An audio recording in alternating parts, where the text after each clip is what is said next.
ලස්සන්ටම ලස්සන්ට හදපු කඩයක් මේ පොල් කට්ටෙන් තියෙන්නේ පොල් කට්ටේ තමයි ප්ලේන් ටික දීලා තින්නේ මම යනවා රොටියක් හදන හැටි පෙන්වන්න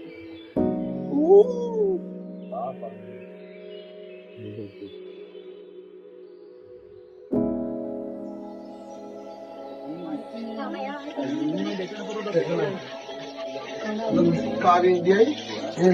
නම මොකද කවිෂයි කාවින්දියයි ඉන්නවා අද ඉරිද දවසක් ඉඳලා කඩේ කරන පුද්ගලයන් දෙන්න ඒගොල්ලෝ අතර ඒගොල්ලෝ පාසුසියන් ඉන්නවා දැන් රොටියක් කොටේ තියනවා තේ තියනවා පොල් කට්ටේ ලස්සන සෝබාදාමේ ආදර්ශයෙන් අරන් තියෙන්නේ නැටි වලින් අදලා තියෙන්නේ පුළුවන් තරම් natural දේවල් තමයි යූස් කරලා තියෙන්නේ මෙතන මෂ්රූම් ගහකුත් තියෙනවා මේකට වතුර විතරක් දාලා ගොඩක් දවස් පාවිච්චි කරන එකත් එක මෙතන වතුර බොන්න පයිප් තියෙන්නේ මුල් වලට ආදාරෙන් මේකත් හදලා තියෙන්නේ ලස්සනට මේ මැටි භාජන අනිවාර්යෙන් හපුතලේ අරහා ඇල්ලට දැන් ඇල්ල සීසන් එක පටන් ගන්න කාලේ එනවා ලබන මාස නම් හපුතලේ අර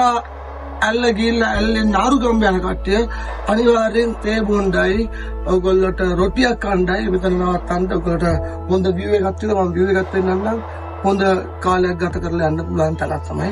දැන් රොටියක් හදන්නේ ගහක් මේ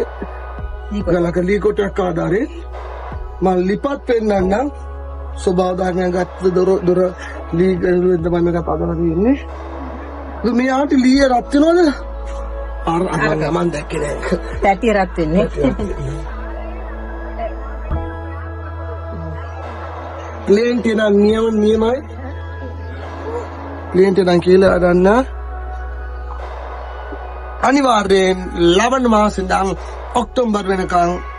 ඔයගොල්ලෝ ආරුගම් යනකොට